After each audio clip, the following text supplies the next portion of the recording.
नमस्कार साथियों, एक बार फिर स्वागत है आपका मेरे यूट्यूब चैनल आकांक्षा डीआईआर में।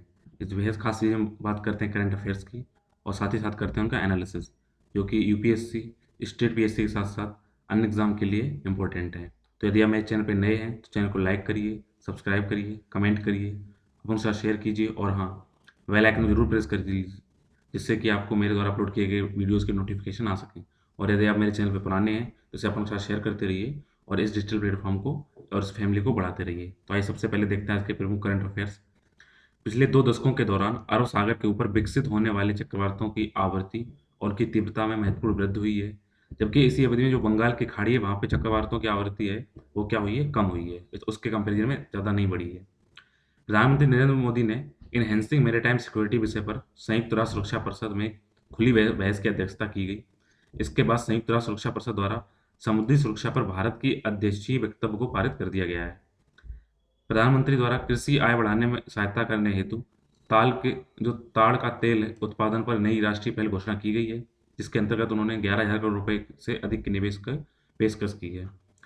ब्रिटेन के उच्च न्यायालय द्वारा भगोड़े हीरा व्यापारी नीरव मोदी को मानसिक स्वास्थ्य और मानव अधिकारों के आधार पर भारतीय अदालत के समकक्ष धोखाधड़ी और मनी लॉन्ड्रिंग के आरोपों का सामना करने हेतु भारत को सौंपने के पक्ष में जारी एक मजिस्ट्रेट अदालत के आदेश के खिलाफ अपील की अनुमति दे दी है।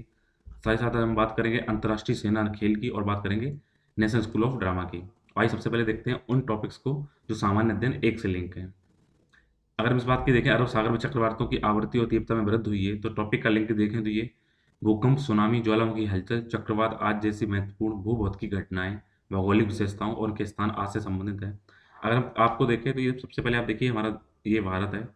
इसके अगर आप पश्चिम में जाएंगे तो ये है आपका अरब सागर। यहाँ पे आप देखिए ओमान है, यमन है, सऊदी अरब है, सोमालिया है और ये है बंगाल की खाड़ी। तो इसमें ये कहा गया है कि बंगाल की खाड़ी की तुलना में क्या हुआ है, अरब सागर में चक्रवातों की आवृत्ति और उनकी तीव्रता और बार बार आने की संभावना ज़्यादा बढ़ गई है। अगर एक डाटा की बात की जाए तो 2001 से 2019 की बात की जाए, इस अरब सागर के ऊपर की बात की जाए, तो यहाँ चक्रवातों की जो फ्रिक्वेंसी है वहाँ पे 52% की वृद्धि देखी गई है और जो उनकी आवृत्ति है और साथ ही साथ अगर बंगाल खाड़ी में देखा जाए तो वहाँ पे कितना केवल 8% की आवृत्ति वृद्धि हुई है। तो आप देख सकते हैं कहाँ एक तरफ 52% बढ़े, एक तरफ क्या हुआ है 8% बढ़े हैं। और भीषण चक्रवातों की संख्या देखी जाए तो अरब सागर में 150% की वृद्धि देखी गई है। तो इसके लिए अगर जिम्मेदारी कारक की बात की जाए तो सबसे पहली बात है ग्लोबल वार्मिंग। आपको पता है कोई भी चक्रवात बनता है, उसे समुद्र से मीन सी टेम्परेचर होता है वो 27 डिग्री सेल्सियस या उससे ऊपर होना चाहिए। अगर समुद्र का टेम्परेचर बढ़ेगा तो चक्रवातों की आवृत्ति बढ़ेगी। तो ग्लोबल वार्मिंग ने क्या किया है, यहाँ के तापमान को, सतही तापमान को बढ़ा दिया, जिसने आवृत्ति में ज़्यादा वृद्धि हो रही है। इसके अलावा क्या हुआ है, जब तापमान वृद्धि होगी तो यहाँ पे क्या है, इन चक्रवातों की तीव्रता में क्या है, इन्हें बराबर मात्रा में ऊर्जा मिल रही, ताकत मिल रही, जिससे कि और ये बढ़ सकें, वृद्धि हो सकें। इसके अलावा यहाँ पे जो अरब सागर है, इसके अंदर क्या होता है, जो पवन की सर्कुलेशन, विंड शीयर्स हैं, वो भी यहाँ पे क्या है, इनके अनुकूल होते हैं। अगर एग्जाम्पल देखा जाए तो उच्च स्तरीय जो पूर्वी पवनों की वजह से यहाँ पे जो पूर्वी पवनें बहती, वहाँ पे क्या, जो चक्रवात ओखी था, इसका नाम था ओखी, वहाँ का निम्न दाब क्षेत्र या गर्त बंगाल की खाड़ी से अरब सागर की ओर खिसक गया था। तो दाब यहाँ बना, लेकिन अब क्या हुआ, वो कहाँ शिफ्ट हो गया, इधर आके पूर्वी पवन की वजह से कहाँ आ गया, अरब सागर में आ गया। तो ये इसका रीजन देखा गया है। अगर इसमें देखें चिंता की बात क्या है, अगर यही प्रवृत्ति, यही प्रोसेस चलता रहा तो यहाँ पे क्या होगा, तो जो पश्चिमी तट है भारत का, वो आपदाओं की वृद्धि का जोखिम होगा, वहाँ पे आपदाएं बढ़ेंगी। इस तट को पश्चिमी तट बोलते हैं, इस तट को पूर्वी तट बोलते हैं। तो पश्चिमी तट पे क्या होगा, अगर आप बार बार डिजास्टर आती रहेंगी तो यहाँ की जो जन धन की व्यापक व्यापक क्या होगी, हानि होगी। साथ ही साथ यहाँ पे जो प्राकृतिक आवास और पर्यावरण है वो भी क्षतिग्रस्त होगा। आइए बात करते हैं सामान्य अध्ययन 2 से रिलेटेड पेपर्स के बारे में, उनके कौन से टॉपिक हैं। तो यहाँ पे क्या हुआ है कि समुद्र में सहयोग बढ़ाने के लिए, क्योंकि आपको पता है यूनाइटेड नेशन सिक्योरिटी काउंसिल के हम अध्यक्ष बन गए हैं, तो हमने क्या किया है, समुद्री सहयोग बढ़ाने के लिए हमने 5 सूत्रीय एजेंडा तैयार किया है और लोग और पूरे विश्व पटल पे इसको रखा है। अगर टॉपिक का लिंक देखें तो यहाँ पे जो इम्पोर्टेंट है कि यहाँ पे जो वैश्विक समूह है और भारत से संबंधित अथवा भारत के हितों को प्रभावित करने वाले करार हैं, उससे संबंधित है। अगर समुद्री क्षेत्र की अगर वर्तमान चुनौतियां देखें तो आपको पता है कि जो अंतर्राष्ट्रीय व्यापार होता है, उसकी जीवन रेखा है, उसका जो बैकबोन है वो क्या है, समुद्र है। तो यहाँ पे सबसे पहले क्या प्रॉब्लम देखी जाती है, एक तो यहाँ पे क्या है, जो समुद्री डकैती बहुत ज़्यादा होती है, शिप्स को लूट लिया जाता है। साथ ही साथ क्या होता है, आतंकवादियों द्वारा इस क्षेत्र का बहुत ज़्यादा दुरुपयोग किया जाता है। इसके अलावा और बात क्या है कि कई जो देश हैं उनके बीच में क्या होता है, समुद्री विवाद तो होता ही है, साथ ही साथ क्या है, यहाँ पे जलवायु परिवर्तन भी एक मुद्दा बना हुआ है। जलवायु परिवर्तन के कारण भी व्यापार प्रभावित हो रहा है। तो हमारे देश के पीएम साहब हैं मोदी जी, उन्होंने क्या 5 सूत्री एजेंडा दिया है। सबसे पहले उन्होंने बोला है कि जो लीगलाइज जो समुद्री व्यापार है, उसके अंदर जितनी भी बाधाएं आ रही हैं, जितने जितने बैरियर आ रहे हैं, उनको क्या किया जाए, समाप्त किया जाए। दूसरी बात क्या है कि अगर लड़ाई हो भी जाती है तो क्या करिए, आप अंतर्राष्ट्रीय कानून के अनुसार शांतिपूर्ण ढंग से क्या करिए, उनको समाधान करिए। तीसरी बात उन्होंने क्या बोली, जो नॉन स्टेट एक्टर्स हैं, जहाँ पे उनको पार्टिसिपेट नहीं होता है, और साथ ही साथ जो प्राकृतिक आपदाओं हैं उनसे जो होने वाले खतरे हैं उनको क्या किया जाए, कम किया जाए। साथ ही साथ समुद्र में पाए जाने वाले जो रिसोर्सेज हैं उनका क्या किया जाए, कंजर्वेशन किया जाए। इसके अलावा अगर आपने कोई बात की है तो उसका उत्तरदायित्व पूर्ण आप लीजिए, समुद्री संपर्क को बढ़ावा दीजिए। ये सारी बातें इनके द्वारा की गई हैं। तो आपसे कभी कभी क्वेश्चन पूछ लिया जाता है कि नेशनल मैरीटाइम डे अर्थात राष्ट्रीय समुद्री दिवस कब मनाया जाता है। तो ये हर साल कब मनाया जाता है, 5 अप्रैल को मनाया जाता है। 2021 में इसका कौन सा था, 58th एडिशन था। अगर देखें भारत ने समुद्री क्षेत्र में उनके सहयोग को बढ़ावा देने के लिए क्या क्या इन्होंने प्रयास किए हैं, तो सबसे इंपॉर्टेंट है यहाँ पे एक योजना है, जिसको आप इन योजनाओं का आप नाम रखिए, याद रखिए। इसमें पहली है सागर योजना। सागर की फुल फॉर्म देखें, security and growth for all in the region, मतलब इस क्षेत्र से हिंद महासागर क्षेत्र के अंदर क्या है, सभी के लिए सुरक्षा और विकास। यहाँ पे हमारे एक योजना बनाई है। इसके अलावा वर्ष 2008 में हमने क्या किया है, भारतीय नौसेना द्वारा हिंद महासागर में समुद्री डकैती का मुकाबला करने के लिए यहाँ पे पेट्रोलिंग लगातार की जा रही है। उसके अलावा white shipping information fusion centre बनाए गए हैं। साथ ही साथ कई देशों के जल सर्वेक्षण और समुद्री सुरक्षा कर्मियों की ट्रेनिंग है, तो यहाँ पे सहायता की गई है। और हमने यहाँ पे अंदर संसाधनों को अपने, अब मैं पिछले दिनों को टॉपिक पढ़ाया था, वहाँ पे अन्वेषण करने के लिए डीप ओशन मिशन की भी शुरुआत की है। आइए बात करते हैं सामान्य अध्ययन 3 से रिलेटेड टॉपिक की।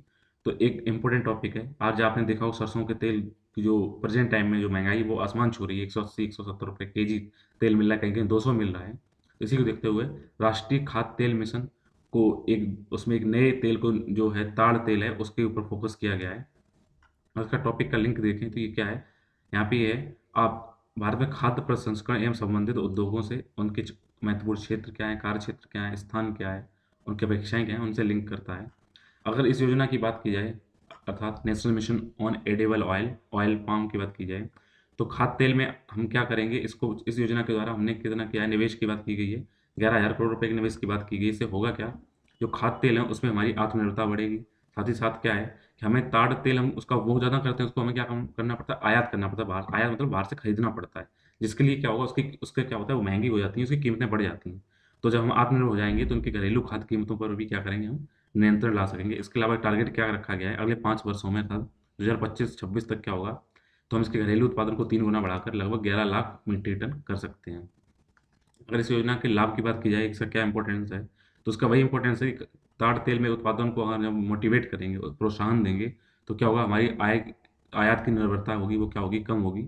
साथ ही साथ क्या होगा, जो किसान होंगे अपने इस उत्पाद को सीधे बाजार में बेच सकते हैं, उनकी भी आय बढ़ेगी, क्योंकि हमने किसानों की आय को दोगुना करने के लिए योजनाएं बनाई हैं। साथ ही साथ क्या होगा, हम आत्मनिर्भर भी बनेंगे। अगर आवश्यकता की बात की जाए, तो हम क्या करते हैं, वनस्पतिक तेल हैं, जितने वेजिटेबल ऑयल हैं, तो विश्व के सबसे बड़े जो हम कंज्यूमर हम ही हैं।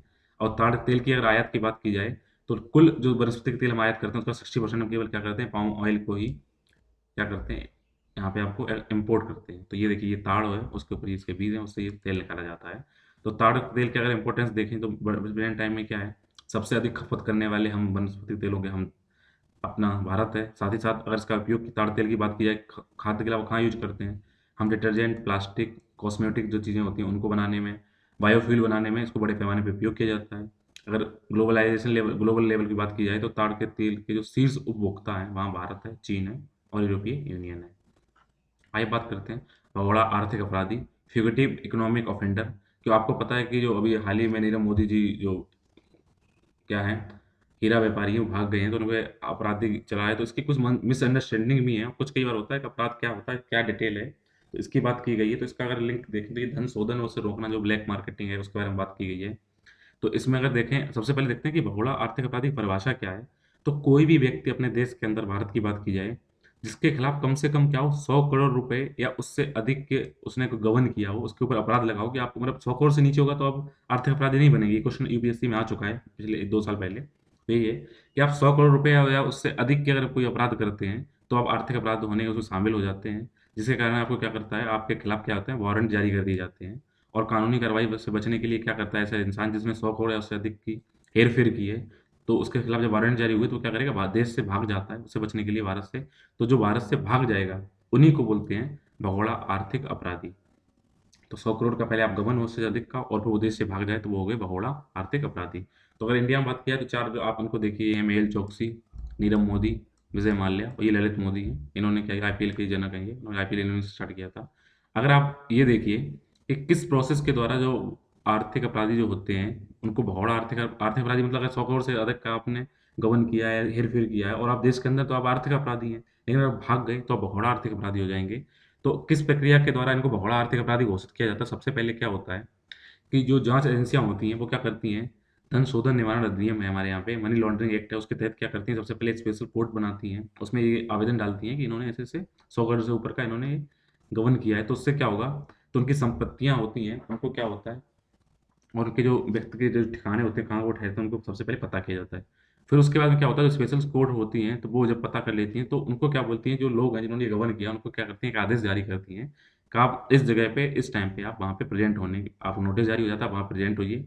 और जिस दिन नोटिस जारी होगा, उसके कम से कम 6 हफ्ते के अंदर आपको बात क्या होगा, वो तिथि आपको दी जाती है। ऐसा नहीं कि आज आपको नोटिस गया, कल आप वहाँ आइए, ऐसा नहीं। लगभग कम से कम 6 हफ्ते का आपको वहाँ पे टाइम दिया जाएगा। उसके बाद आप आइए, वहाँ बताइए क्या रीज़न है और कैसे आप रुपए को, बकाया राशि को कैसे उसे चुकाएँगे। तो यदि क्या होता है, अगर वो इंसान को नोटिस मिला और वो वहाँ पे जाके जो उसे टाइम और डेट दी गई है, तो वहाँ पे क्या करेगा? अगर वो प्रेज़ेंट हो जाता है, तो उसको ये वाली कार्रवाई समाप्त हो जाएगी। साथ ही साथ क्या बोलेगा, उसपे चलेगा कि हाँ, आप भरिए रुपया। अगर वो हाज़िर नहीं होता है वहाँ पे और एजेंसियों के जो साक्ष्य हैं, उनके आधार पे ये लगता है कि ये भाग गया है, तो उसको फिर क्या करते हैं, भगोड़ा आर्थिक अपराधी घोषित कर देते हैं, अगर वो वहाँ पे नहीं पहुँचा है। और जैसे ही आपने उस किसी इंसान को भगोड़ा आर्थिक अपराधी घोषित किया है, तो वह व्यक्ति क्या करेगा, भगोड़ा आर्थिक अपराध अधिनियम 2018 के अनुसार 30 दिनों के भीतर उसे उच्च न्यायालय में चुनौती दे सकता है। अगर 30 दिन में अगर उसकी मेरे खिलाफ ये गलत किया गया है, हम भगोड़े नहीं हैं, नहीं तो आप फिर ये साबित हो जाते हैं, 1 महीने के अंदर आपने ये नहीं किया। आइए बात करते हैं अंतर्राष्ट्रीय सेना खेल के बारे में। तो अभी क्या हुआ है, भारतीय जो अंतर्राष्ट्रीय सेना खेल है, वो क्या है, रूस के अंदर आयोजित किए जा रहे हैं। तो भारतीय सेना क्या है, जो रूस के अंदर होने वाले इंटरनेशनल आर्मी गेम्स 2021 है, उसमें भाग लेने जा रही है रूस के अंदर। और रूस के रक्षा मंत्रालय है, उसके द्वारा ये प्रत्येक वर्ष आयोजित किया किया जाने वाला एक खेल प्रोग्राम है। इसमें क्या होता है, इस खेल में पहली बार 2015 में इसको आयोजित किया गया था, जो 2 सप्ताह तक चले थे। और इन सैन्य खेल आयोजनों को दर्जनों पार्टिसिपेट जो प्लेयर होते हैं, पार्टिसिपेट करते हैं और इसमें 30 से अधिक देशों ने पिछले साल इसमें भाग लिया था। इसको कहीं-कहीं वॉर ओलंपिक के नाम से भी जाना जाता है, तो ये आप देख सकते हैं। आइए बात करते हैं राष्ट्रीय नाट्य विद्यालय अर्थात नेशनल स्कूल ऑफ ड्रामा। अगर देश में बात की जाए कलाकार सबसे उच्च कोटि के कहाँ पैदा कौन-सी संस्था करती है, तो सबसे अग्रणी है राष्ट्रीय नाट्य विद्यालय, नेशनल स्कूल ऑफ ड्रामा। जो आपको बता दें, जितने थिएटर कलाकार हैं या अपने देश के सबसे बड़े-बड़े कलाकार हैं, चाहे नसरुद्दीन साहब हों, ओमपुरी साहब हों, इवन यहाँ पे राजपाल यादव हों, नवाज़ुद्दीन सिद्दीकी हों, तो ये सारे लोग कहाँ से मिल, और जो अपने जो आलोकनाथ हैं, जो बाबूजी बनते हैं, वो सारे कहाँ से पढ़ ये पास आउट हैं, इसी नेशनल स्कूल ऑफ ड्रामा से। मनोज वाजपेयी जी का ड्रीम था कि वो उससे पढ़ें, बट इससे पढ़ नहीं पाए, लेकिन उन्होंने बाहर रह के मेहनत की उसके बराबर टक्कर के लिए, जिससे उस बन पाएँ। पंकज त्रिपाठी आजकल जो बहुत नया चेहरा, बड़ा नाम आ रहा है, वो भी यहाँ से ही पास आउट हैं। तो इसके बारे में बात की जाए, तो इसको इसकी स्थापना की बात की जाए, तो इसको 1959 में एक इकाई के रूप में स्थापित किया गया था, संगीत नाट्य अकादमी के नाम से। और तो 1975 में क्या हुआ, इसको एक स्वतंत्र संस्था बनाया गया और इसको रजिस्टर्ड किया गया 1860 के सोसाइटी पंजीकरण की धारा 21 के तहत। फिर ये स्वायत्त संस्था बन गई और उसको संस्कृति मंत्रालय भारत सरकार द्वारा पूर्ण रूप से वित्त पोषित किया गया है। तो एनएसडी किसके अंडर काम करती है, संस्कृति मंत्रालय के द्वारा इसको रुपया मिलता है। ये जो नेशनल स्कूल ऑफ ड्रामा है, ये क्या कर रहा है, 1999 से भारत रंग महोत्सव या उसी को राष्ट्रीय रंगमंच महोत्सव की बात की गई है, उसकी इसने शुरुआत की है। एनएसडी दिल्ली में है और यहाँ पे वार्षिक थिएटर उत्सव यहाँ पे मनाए जाते हैं। वर्तमान में राष्ट्रीय रंगमंच महोत्सव को थिएटर के पूरी तरह से समर्पित एशिया के सबसे बड़े थिएटर जो प्रोग्राम है, उसके रूप में इसको जाना जाता है, एनएसडी को। तो कहीं अगर इसका आउटलुक देखें, तो ये इस तरह से दिखता है, राष्ट्रीय स्कूल ऑफ ड्रामा इसका एंट्रेंस गेट है। तो इसी के साथ आज के प्रमुख करंट अफेयर्स और उनका एनालिसिस कंप्लीट होता है। उम्मीद है आपको ये चीज़ें पसंद आ रही होंगी। इसी तरह आप पढ़ते रहिए, खुश रहिए। Thank you.